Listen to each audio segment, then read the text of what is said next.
तीन श्राप जो रावण को जन्म किया। रावण का पैदाइश हुआ मात्र 3 श्राप की वजह से। तो वह कौन सा श्राप है जिस श्राप के वजह से रावण को राक्षस योनि में जाना पड़ा? तो चलिए इस बात को जानते हैं, इस रहस्य को जानते हैं।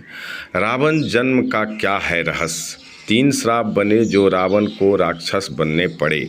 आखिर ब्राह्मण पुत्र होकर भी कैसे आए राक्षस वाले अवगुण, जबकि उनके जैसा पंडित पृथ्वीलोक में कोई नहीं था। चलिए इस कथा प्रसंग में रावण जन्म का रहस्य को जानते हैं। महर्षि विश्रवा से विवाह के बाद कैकसी ने विभत्स राक्षस रूपी पुत्र को जन्म दिया। उसके 10 सिर थे। उसके शरीर का रंग काला और आकार पहाड़ के समान था। महर्षि विश्रवा ने सबसे बड़े पुत्र का नाम दशग्रीव रखा, जो बाद में रावण के नाम से तीनों लोकों में जाना गया। जब भी रामायण का जिक्र होता है तो भगवान राम के बाद रावण का नाम भी याद आता है। रावण लंका का राजा था और युद्ध में श्री राम के हाथों मारा गया था।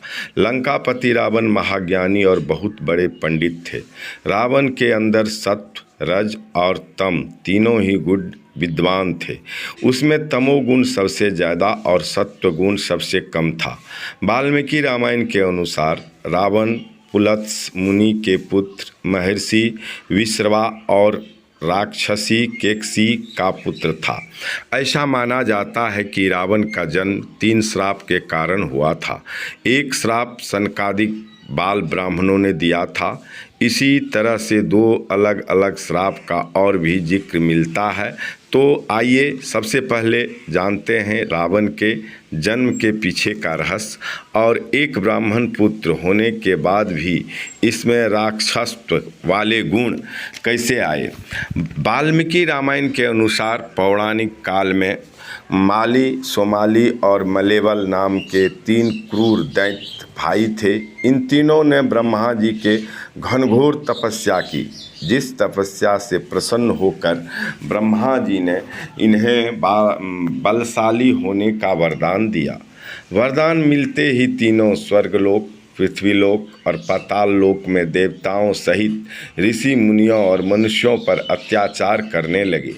इनका अत्याचार जब काफ़ी बढ़ गया तब ऋषि मुनि और देवतागण भगवान विष्णु के पास गए और उनसे तीनों दैत्य भाइयों के अत्याचार की व्यथा सुनाई।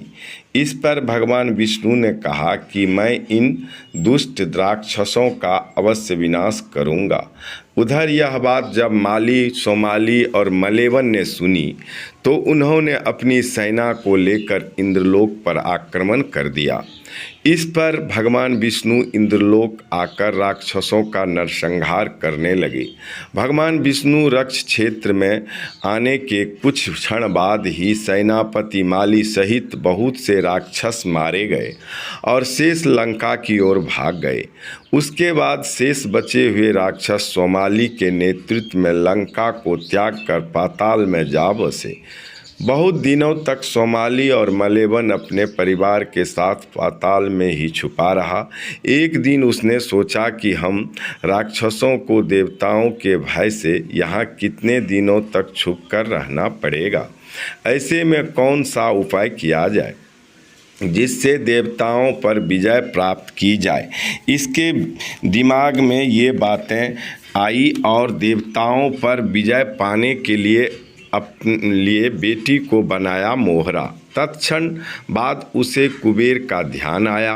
तब उसके मन में ये विचार आया कि क्यों न वो अपनी पुत्री का विवाह ऋषि विश्रवा से कर दें, जिससे उसे कुबेर जैसे तेजस्वी पुत्र की प्राप्ति आसानी से हो जाएगी। इस पर सोमाली अपनी पुत्री कैकसी के पास पहुंचा और बोला, हे पुत्री, तुम विवाह के योग्य हो चुकी हो, परंतु मेरे भाई की वजह से कोई तुम्हारा हाथ मांगने मेरे पास नहीं आता। इसलिए राक्षस वंश के कल्याण के लिए मैं चाहता हूँ कि तुम परम पराक्रमी महर्षि विश्रवा के पास जाकर उनसे विवाह करो और पुत्र प्राप्त करो। धर्मपरायण केकसी ने पिता की इच्छा को अपना धर्म समझकर अपने पिता की इच्छा को पूरा करना अपना धर्म माना और विवाह के लिए स्वीकृति दे दी। इसके बाद केकसी महर्षि विश्रवा से मिलने पाताल लोक से पृथ्वी लोक चल पड़ी।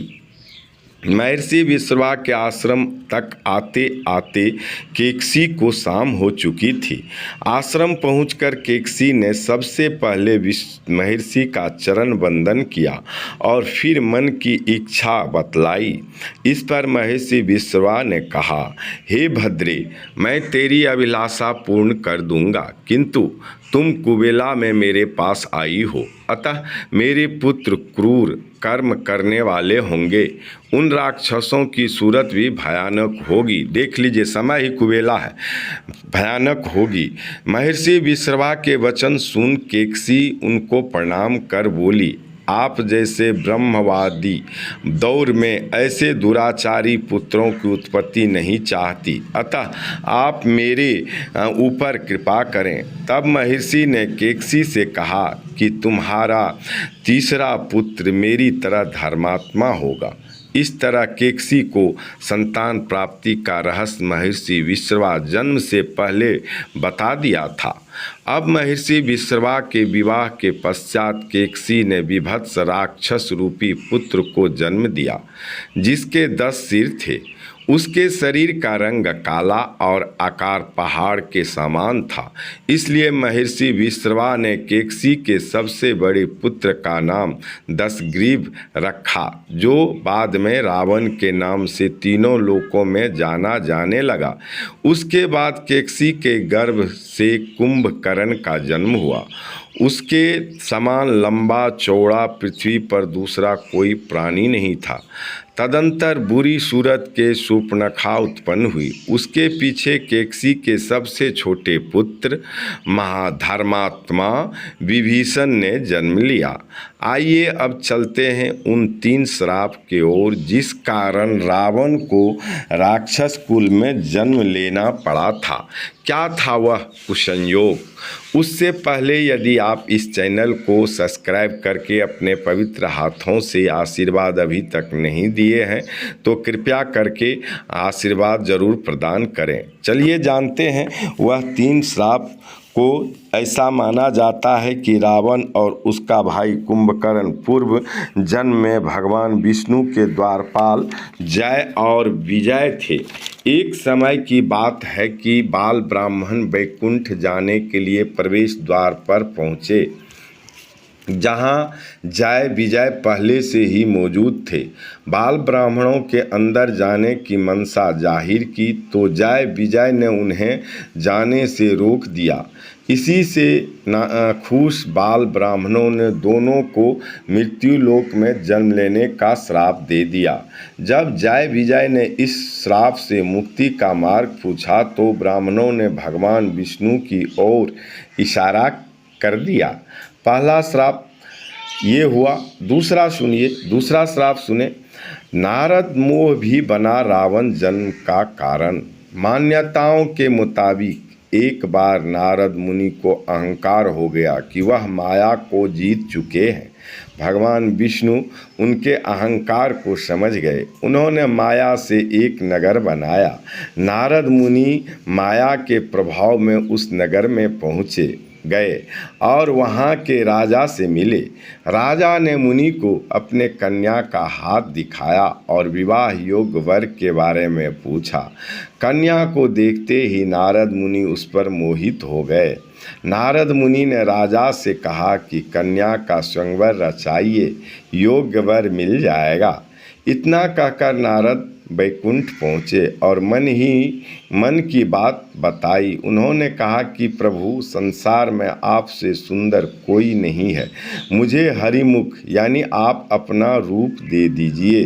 भगवान ने पूछा, क्या दे दूं? नारद बोले, हरिमुख। प्रभु, हरिमुख संस्कृत में हरि का अर्थ बंदर भी होता है। माया रच रहे भगवान विष्णु ने नारद मुनि को बंदर बना दिया। नारद जी यही रूप लेकर स्वयंवर गए। वहाँ शिव जी ने विष्णु जी के कहने पर अपने 2 गणों को भेज रखा था। स्वयंवर में नारद मुनि उछल उछल कर अपनी गर्दन आगे कर रहे थे कि कन्या उन्हें देखे और उनके गले में वरमाला डाल दे। उनकी इस हरकत को देख कन्या हंस पड़ी और शिवजी के वेश बदलकर पहुँचे गणों ने भी उनका उपहास उड़ाना शुरू कर दिया। कहने लगे, कन्या को देखकर बंदर भी स्वयंवर के लिए आ गए हैं। अपना मजाक उड़ता देख नारद ने दोनों को श्राप दिया कि तुमने मुझे बंदर कहा, जाओ तुम लोगों को मृत्युलोक में बंदर ही सबक सिखाएंगे। शिव जी के ये दोनों गण रावण और कुंभकर्ण बने। इसके बाद नारद ने देखा कि कन्या के जिसके गले में वरमाला डाली वह खुद ही श्री हरि है। तब नारद ने उन्हें भी श्राप दिया कि जिस तरह तुम मेरी होने वाली पत्नी को ले गए और मैं वियोग विलाप कर रहा हूँ, एक दिन तुम्हारी भी पत्नी का हरण होगा और तुम विलाप में वन वन भटकोगे। इस तरह राम और रावण का जन्म लेना तय हुआ। तीसरा श्राप था जो प्रताप भानु के कारण रावण बना राक्षस। सतयुग के अंत में एक राजा हुआ करते थे, भानु प्रताप। वह एक बार जंगल में शिकार खेलते हुए राह भटक गए और एक कपटी मुनि के आश्रम में पहुंच गए। यह कपटी मुनि राजा भानु प्रताप के द्वारा हराया गया एक राजा था। भानु प्रताप से हारा हुआ राजा मुनि के वेश में था। वह मुनि भानु प्रताप राजा को पहचान लिया, पर भानु प्रताप उस मुनि को नहीं पहचान पाया कि ये मेरे से युद्ध हार कर और अपना राज्य छोड़कर भागा हुआ राजा है जो मुनि के वेश में है, पर परम कपटी मुनि है। इस बात से राजा भानु प्रताप अनभिज्ञ थे। वह कपटी मुनि राजा भानु प्रताप उनकी असलियत नहीं पहचान पाया। इस तरह वह मुनि भानु प्रताप राजा को ऐसी बातें बताई जो सिर्फ उनके जानने वाले ही जानते थे। ये सब सुनकर राजा भानु प्रताप को लगा